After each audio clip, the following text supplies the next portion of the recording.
Hello students, आज हम एक नया वीडियो जो आपको दिखा रहे हैं ये केवीएल का एक्सप्लेनेशन है।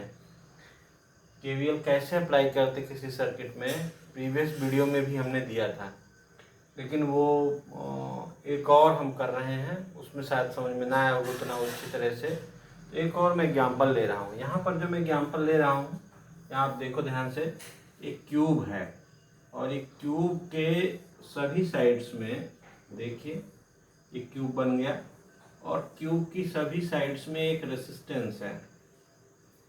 इस रेसिस्टेंस को कोई भी नाम हम दे सकते हैं कि इस रेसिस्टेंस की वैल्यू कितनी है, ये हमारे ऊपर है। एक जनरल मैं प्रॉब्लम लेके करता हूँ।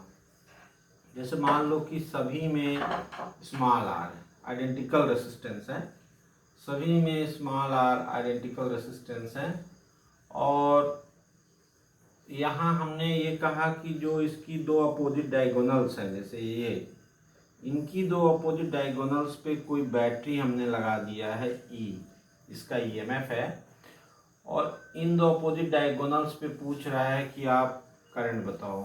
करंट बताओ यानी यहाँ से जाने वाली करंट आप बताओ कितनी करंट आ रही है, या इसकी डिफरेंट ब्रांचेस पे कितनी करंट है वो बताओ, और इसकी इफेक्टिव रेसिस्टेंस बताओ। इसमें तीन चीज निकालना है, फाइंड आई, दूसरा फाइंड इफेक्टिव रेसिस्टेंस यानी resultant resistance of circuit, and cross diagonal. ये जो फाइंड इफेक्टिव रेसिस्टेंस है क्रॉस डायगोनल है। अब ध्यान से देखो, जब भी हम क्यूब की बात कर रहे हैं तो क्यूब का एक नाम दे दीजिए आप, ABCDEFGH,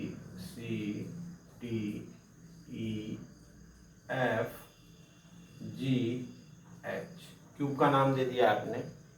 इसमें जो डायगोनल्स बनेंगे उन डायगोनल्स को आप देखो, स्पेशल प्रॉब्लम है।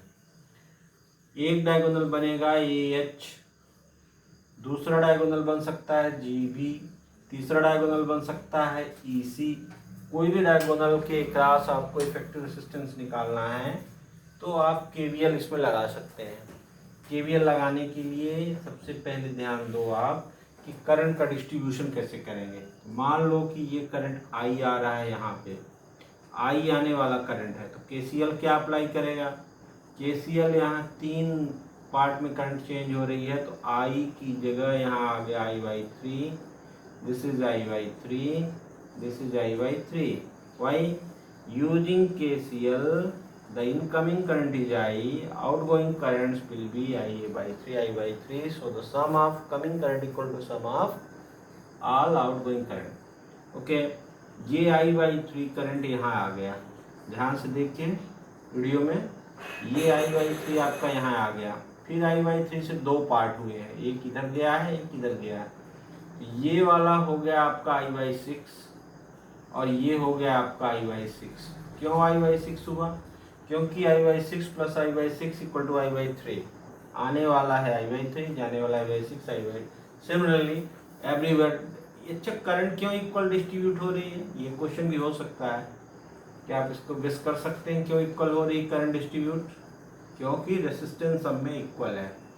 रेसिस्टेंस इक्वल होने की वजह से करंट सब में इक्वल डिस्ट्रीब्यूट हो रही है। अब आप यहाँ देखो, इधर से करंट I/6, इधर से I/6, तो इस जंक्शन पे आगे कितनी जाएगी I/3। यहाँ से I/6, यहाँ से I/6, इस जंक्शन से आगे कितनी करंट जाएगी I/3। यहाँ से I/6 और इस जंक्शन के बाद आगे करंट जाएगी I/3। ओके, इसमें अभी हमने करंट डिस्ट्रीब्यूशन किया है, एंड करंट डिस्ट्रीब्यूशन KCL के माध्यम से किया कि किसी जंक्शन पे आने वाली बराबर जंक्शन से दूर जाने वाली। अब आप देखो ध्यान से दीजिए, जैसे आप तो KCL अब लग गया, अब आपको KVL लगाना है। KVL की पहली क्राइटेरिया क्या है बताइए? KVL की पहली क्राइटेरिया है, जिन पॉइंट्स पे हमें निकालना है वहाँ के लिए क्लोज सर्किट बनाओ। क्लोज सर्किट आप सेलेक्ट करो। तो जैसे मान लो हमें A और H के बीच निकालना है, तो बैटरी से ले लेते हैं। तो A यहाँ से आप शुरू करो, यहाँ से जाएगा, ये जाएगा, ये एक एक क्लोज सर्किट ये बन रही है, दूसरी क्लोज सर्किट ये बाहर बाहर से बन रही है, तीसरी क्लोज सर्किट ये बन रही है, चौथी क्लोज सर्किट ये बन रही है, पांचवी क्लोज सर्किट ये। कोई भी ऐसी सर्किट लो कि बाकी के छोड़ दो और सर्किट क्लोज बन जाए, तो ये आपके ऊपर है। जरूरी नहीं कि आपने एनसीईआरटी में ये प्रॉब्लम है, this problem given in NCERT 3.7। तो एनसीईआरटी में शॉर्ट एग्जाम्पल है, ये हर बुक में है। ये एग्जाम्पल आप इसी वर्मा में मिलेगा, प्रदीप में मिलेगा, कुमार मित्तल मिलेगा, कंप्रेंसिव मिलेगा। ये प्रॉब्लम सभी बुक में है। तो इस प्रॉब्लम की स्पेशल प्रॉब्लम सॉल्व करना है तो आप कोई भी क्लोज सर्किट लो, either you take this one is close circuit, either you take this one is the close circuit, or you take this one is a closed circuit, or you choose any one, but this must be a closed circuit. Okay, तो हमने ये वाली close circuit ले लिया। सबसे पहले हम एक लूप डिफाइन करेंगे कि कौन सा लूप हमने लिया, A B C H E ए, ये लूप हमने लिया। देखिए कौन सा, A B C H E ए, ये लूप हो गया। तो पहली चीज़ तो आप केवीएल लगा रहे हैं तो लूप डिसाइड करो, और दूसरी जो चीज़ है लूप करंट डिसाइड करो। मैंने आपको पहले बताया लूप करंट आप कैसे डिसाइड करोगे, लूप करंट या तो क्लॉकवाइज होगी या एंटी क्लॉकवाइज होगी। मतलब इसको आपको अपने ऊपर लेना है, आइदर इट इज क्लॉकवाइज या एंटी क्लॉकवाइज। हमने ले लिया, कैसा लिया हुआ है, clockwise. This is the loop current reference for the KVL. अब रेफरेंस हो गया, अब हम इसमें लगाता हूँ, कैसे लगाएंगे, summation equal to summation I R, ये फार्मूला लगाइए। समेसन ई, इस पूरे लूप में देखो आप कितने सेल जुड़े हुए हैं, सिंगल सेल ये है, इसकी करंट नेगेटिव टू पॉजिटिव जाएगी अंदर, ये इसके रेफरेंस के सेम डायरेक्शन में है, इसलिए ई क्या होगा बताओ, पॉजिटिव होगा। यहाँ लिख रहा हूँ ई पॉजिटिव होगा। दूसरा सेल नहीं है इसलिए सिंगल सेल है। फिर यहाँ से रेसिस्टेंस से क्रॉस का पोटेंशियल यानी पोटेंशियल ड्रॉप देखो कितना है, इस रेसिस्टेंस के क्रॉस पोटेंशियल ड्रॉप हो गया समेसन आर आई। ये बताओ, ये इधर जा रहा है, ये करंट इधर जा रहा है तो प्लस होगा कि नहीं, तो ये हो गया R into I by 3, R into I by 3 plus. अब यहाँ पे देखो, यहाँ पे क्या हो जाएगा, आर इंटू आई बाई 6, ये भी प्लस ही होगा। क्यों, क्योंकि इसकी डायरेक्शन सेम है। इधर देखो क्या होगा, आर इंटू आई बाई 3, बस। इसके बाद तो कोई रेसिस्टेंस है नहीं, यहाँ भी रेसिस्टेंस है वहीं पोटेंशियल ड्रॉप होगा। तो इसका पोटेंशियल ड्रॉप हमने निकाल लिया, इसके लिए V equal to R I, V equal to R I, V equal to R I, formula भी यही बोलता है। आगे चलो, दिस इक्वल टू यहाँ पे हो गया are I by 3 plus are I by 6 plus are I by 3। Solve करेंगे तो ये 6 एलसीएम आ जाएगा, 2 2 5 हो जाएगा, 5 आर आई बाई 6, ये हो गया है आपका। अब आप इसमें देखिए, अगर आप ई की कोई वैल्यू आप दे दी, ई की वैल्यू दे दीजिए कोई, अगर आप वैल्यू देते हैं, ई की वैल्यू यहाँ रखेंगे तो आई आ जाएगा, स्मॉल आर की वैल्यू रखेंगे तो ये आ जाएगा। फिर भी हम इसको जनरल लेते हैं, let resultant resistance is R, so equal to IR।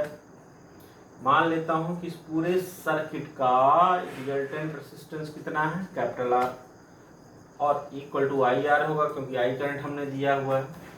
तो अब दोनों को कंपेयर कर दो, कंपेयर करोगे तो 5 RI by 6 is equal to IR, ये कैंसिल हो गया। तो capital R equal to 5 R by 6, ये आंसर आ गया इफेक्टिव रेसिस्टेंस।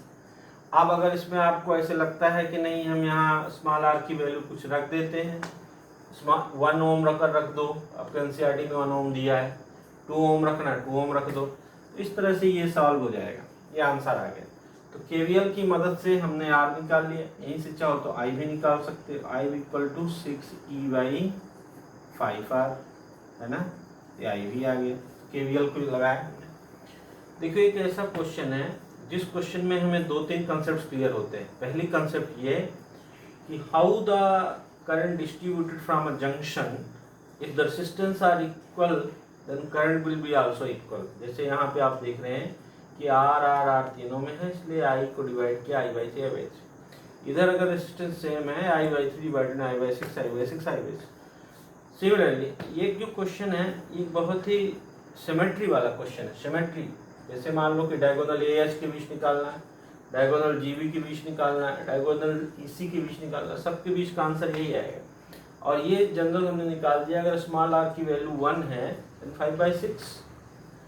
ये क्वेश्चन देखिए मैं KVL से यूज़ किया हूँ। अब मैं इसी क्वेश्चन को आपको इक्विपोटेंशियल कंसेप्ट से बताता हूँ। एक नया कंसेप्ट है, बुक में नहीं है, एक नया कंसेप्ट मैं आपको दे रहा हूँ। इस कंसेप्ट को भी आप देखिए कैसे मैं इसी क्वेश्चन में यही आंसर आपको निकालूंगा, पर ये क्वेश्चन आपको अब किस कंसेप्ट से मैं निकालूंगा, इक्विपोटेंशियल कंसेप्ट से। चलिए इसको मिटा देता हूँ क्योंकि हमारे पास KVL का काम हो चुका है, फिर भी हम इतनी सर्किट को याद रखते हैं। चलिए देखिए, अब हम आपको इसको इक्विपोटेंशियल कंसेप्ट से बताते हैं कि इसमें कैसे इक्विवेलेंट रेसिस्टेंस हमको निकालना है। इक्विवेलेंट रेसिस्टेंस R, A और H के बीच में, this is the question mark. हम KVL नहीं लगा रहे हैं, we are using now the equipotential concept. Now see how. सबसे पहले तो आप यहाँ एक A पॉइंट बनाओ, A पॉइंट बन गया। A पॉइंट से आप देखो कितने ब्रांचेज निकले हुए हैं। देखो आप A to B, A to D, A to E, okay. 3 resistance आप बना दो, ये 3 रेसिस्टेंस बन गए और तीनों को एक जगह ले आना है। किसको? D, B और E को। क्यों तीनों एक जगह क्यों आएंगे? मैंने यहाँ देखो A to B है, A to D है, A to E है, लेकिन तीनों एक जगह तो नहीं जुड़े हुए हैं इधर, लेकिन इधर तो जुड़े हुए हैं। ये ही समझने वाली बात है, जो दिख नहीं रही है उसको कंसेप्ट्स में दिखना चाहिए। यहाँ पर जो पोटेंशियल है, यहाँ पर जो पोटेंशियल है वही पोटेंशियल यहाँ है, वही पोटेंशियल यहाँ है, और यही कहलाता है इक्विपोटेंशियल कंसेप्ट। और यही पैरेलल कॉम्बिनेशन का बेसिक कंसेप्ट है कि same potential one side, other same potential same side, other side. इसलिए ये सेम पोटेंशियल होने की वजह से देखो यहाँ पोटेंशियल कितना हो जाएगा, R into I/3, R into I/3, R into I/3। इसलिए ये तीनों सेम पोटेंशियल हैं तो एक जगह जुड़ेंगे, या इसको ऐसे बना करके भी एक जगह एक पॉइंट जैसा मान लिया गया। फिर अब B से C गया, B से F गया, D से C गया, D से E गया, E से F गया, E से G, यानी कि हर B से 2 निकला, D से 2 निकला, E से 2 निकला, यानी यहाँ पर 6 जुड़ेंगे, 3 4 5 6, सब एक जगह जाएंगे क्योंकि सभी का पोटेंशियल सेम है, सभी का पोटेंशियल सेम। फिर यहाँ से कितने निकले, 1 2 3, यहाँ से 3 निकलेंगे, 1 2 3, और ये सब जोड़ दिया। अब ध्यान दो, इसमें R R R सभी की वैल्यू सेम है, सभी की वैल्यू सेम है। ना यू टेल मी, ये यहाँ चुके, ना यू टेल मी इस वाले में ये कैसे हैं, पैरेलल। अगर पैरेलल हैं तो क्या लिखोगे आप, R/3। कितने हैं बोलो, 1 2 3, R/3। The next one how much, R/6। Next one R/3, and this is H. Now see, between A and H how many resistance now? 3 resistance, they are connected in series. ये parallel क्यों हुए, ये concept आपको concept वाली आई से देखना पड़ेगा। आप डायरेक्ट फिजिकल आई से देखोगे तो आपको बिल्कुल समझ में नहीं आएगा कि यहाँ क्यों जुड़ गए जा करके। इसलिए जुड़ गए क्योंकि ये कॉमन पोटेंशियल हो गया यहाँ पर, इन 3 पॉइंट के पोटेंशियल सेम। फिर 1 2 3 6 पॉइंट यहाँ निकलेंगे ना, 1 2 3 4 5 6 पॉइंट के यहाँ पर सेम हो गए। फिर यहाँ से 1 2 3 पॉइंट के यहाँ से होंगे। अब इसको बताओ क्या हो जाएगा, रेसिस्टेंस RAH क्या होगा, R/3 R/6 plus R/3। Tell me what will be RAH, this will be equal to 5 R/6। 5 R/6 very easy है, एलसीएम लो। तो आपको हमने यहाँ दिखाया कि अगर आप KVL यूज करते हैं then you are also getting the same answer 5R/6 equivalent resistance. When you are using the equipotential concept then you are also getting the same concept 5R/6. मैं इसी क्वेश्चन को आपको एक और कंसेप्ट करने के लिए दे रहा हूँ। मान लिया जाए कि अगर मैं इस सभी रेसिस्टेंस की जगह पे, जहाँ हमने अभी रेसिस्टेंस लगाए हुए हैं, इसी सभी रेसिस्टेंस की जगह से अगर मैं कैपेसिटर लगाता हूँ, identical capacitors, then what you will write here. जैसे मान लो कि हाँ मैं कैपेसिटर लगा देता हूँ, कैपेसिटर की वैल्यू C है, कैपेसिटर की वैल्यू C है, कैपेसिटर की वैल्यू C है, और बाकी सब उसी तरह से है, और कोई करंट में सिमेट्री में कोई डिफरेंस नहीं है। और फिर इसको आपको लगाने के लिए मैं बोलता हूँ, तो आप बताइए क्या आंसर आएंगे, या आपको करने के लिए मैं दे देता हूँ। ओके, आप हमें बताएंगे कि all the capacitors are identical, they having C.